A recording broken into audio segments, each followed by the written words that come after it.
नमस्कार दोस्तों, योगेश टेक्निकल में आपका फिर से बहुत बहुत स्वागत। दोस्तों आज की इस वीडियो में हम आज एक आइसलैंड रेफ्रिजरेटर की डोर हिंज को रिप्लेस करेंगे। मैं आज आपको अपने एक कोल्ड चेन पॉइंट पर लेकर चलूँगा और मैं वहाँ पर एक आइसलैंड रेफ्रिजरेटर की डोर हिंज को बदलूँगा। दोनों हिंज को मैं नई हिंज से रिप्लेस करूँगा। ये डोर हिंज आपको डीप फ्रीजर पर भी मिल जाएगी, इसलिए वीडियो में लास्ट तक बने रहिए ताकि आप इसका एक्सपीरियंस का लाभ उठा सकें। तो दोस्तों चलते हैं। जैसा कि मैंने आपको बताया कि मैं आपको एक अपने कोल्ड चेन पॉइंट पर लेकर चलूँगा। लोकल व्हीकल बंद हो चुके हैं लॉकडाउन की वजह से, इसलिए मैं आज अपनी बाइक के साथ ही जा रहा हूँ। ये मेरे मूल स्थान से थोड़ा आगे पड़ता है। जैसा मैंने आपको बताया कि मेरा वो कोल्ड चेन पॉइंट मेरे मूल स्थान से थोड़ा दूर पड़ता है, इसलिए मैंने अपने टूल बैग्स में वो सभी ज़रूरी टूल्स ले लिए हैं जिसकी ज़रूरत मेरे को वहाँ पर पड़ सकती है। इसलिए आप जब भी कहीं अपने मूल स्थान से दूर कहीं कार्य करने के लिए जाएं तो अपने टूल बैग्स को अवश्य चेक करने और वो सभी ज़रूरी टूल्स आप अपने साथ लें जिसकी ज़रूरत आपको वहाँ पड़ सकती है।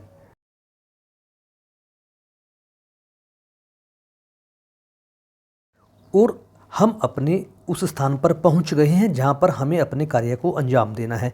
देखिए विडंबना यह हुई कि मेरे इस आइसलैंड रेफ्रिजरेटर की दोनों हिंज टूट गई हैं। ऐसा मैंने पहली बार देखा है, ऐसा कभी मेरे साथ नहीं हुआ। और दोस्तों यह काफ़ी महत्वपूर्ण पार्ट्स हैं, क्योंकि अगर हिंज टूट जाती हैं तो दरवाज़ा पूरी मजबूती से बंद नहीं होगा और हमारे आइसलैंड रेफ्रिजरेटर का टेम्परेचर मेंटेन नहीं हो पाएगा। इसलिए यह कार्य मेरे को अति आवश्यकता के साथ करना होगा।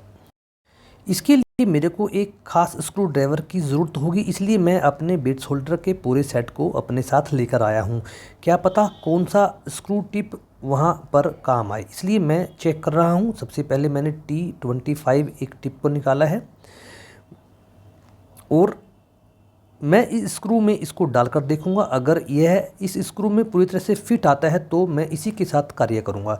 मैं आपको बता देना चाहता हूं कि आप जब भी किसी स्क्रू पर स्क्रू ड्राइवर के साथ काम करें उसको देख लें क्या वो ज़्यादा लूज़ तो नहीं है या फिर वो ज़्यादा टाइट तो नहीं है। इसलिए पूरी तरह से जो फिट स्क्रू आपका आए उसी स्क्रू ड्राइवर आपका आए उसी के साथ आपको कार्य करना है। इसलिए मैं अपना पूरा सेट लेके चला हूँ ताकि मेरे को दोबारा से वापस ना जाना पड़े। अब मैं T25 बिट को यूज़ करूँगा इस स्क्रू पर और उसके बाद मैं इन हिंज को खोलूँगा और फिर मैं आपको बताऊँगा कि आपको कौन कौन से स्क्रू खोलने हैं और कौन से स्क्रू नहीं खोलने हैं। अगर आप नए हैं तो वीडियो में बने रहिएगा। दोस्तों अगर आप इस मामले में परिपक्व हैं तो वीडियो को स्किप कर सकते हैं, अगर आप नए हैं तो वीडियो में बने रहिएगा। और आपको वीडियो देखने के साथ साथ ध्यान से सुनते भी रहना है, यह आपको ध्यान में रखना है। सबसे पहले हम ऊपर जो स्क्रू डोर में लगे हुए हैं उनको खोलेंगे। मैं आपको बता देना चाहता हूँ कि ये जो दोनों स्क्रू हैं यही आपको पूरी तरह से खोलने हैं और बाकी कोई भी स्क्रू हमें पूरी तरह से खोलकर बाहर नहीं निकालना है, क्योंकि यह हिंज इस टाइप से बनी हुई है कि हमें इसमें सिर्फ ऊपर के ही दो स्क्रू खोलने पड़ते हैं। बाकी आप सिर्फ हल्के हल्के खोलकर उनको वहीं लगे रहने देना है और उसके बाद हिंज आपकी बाहर आराम से निकल आएगी। वो आप वीडियो में देखते रहिएगा, उस दौरान आपको पूरी तरह समझ में आ जाएगा।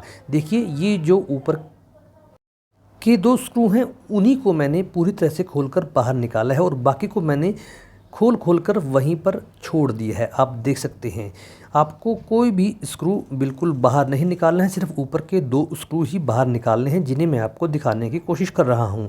इसलिए यह बात आपको ध्यान में रखनी है। और इन सब के खांचे इस तरह से बने हुए हैं कि हमें स्क्रू खोलने की ज़रूरत नहीं पड़ेगी। और देखिए मैंने हिंज को पूरी तरह से बाहर निकाल दिया है। मैं आपको हिंज को लगाते हुए भी दिखाऊंगा। मैं आपको यह बताना चाहता हूं कि मैं अकेला ही इस वीडियो को भी शूट कर रहा हूं और यह कार्य भी कर रहा हूं, इसलिए थोड़ी असुविधा हो सकती है, कृपया उसे नज़रअंदाज कर दें। देखिए ऊपर के दो स्क्रू ही पूरी तरह से आपको खोलने हैं और बाकी कोई भी स्क्रू नहीं खोलना है, क्योंकि इनके खाँचे इस प्रकार से बने हुए हैं कि आपको सिर्फ हल्का सा खोल के इसे ऊपर की तरफ उठाकर बिल्कुल आसानी से आप इसे बाहर निकाल सकते हैं।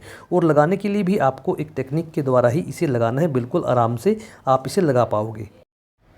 अब आपको नई हिंज लेनी है और इसको इन खांचों में फंसा देना है जो स्क्रू हमने थोड़े से खोले थे और उसके बाद आपको इसे नीचे की तरफ करना है। लेकिन आपको ध्यान रखना है कि ऊपर के चारों स्क्रू टाइट होने चाहिए।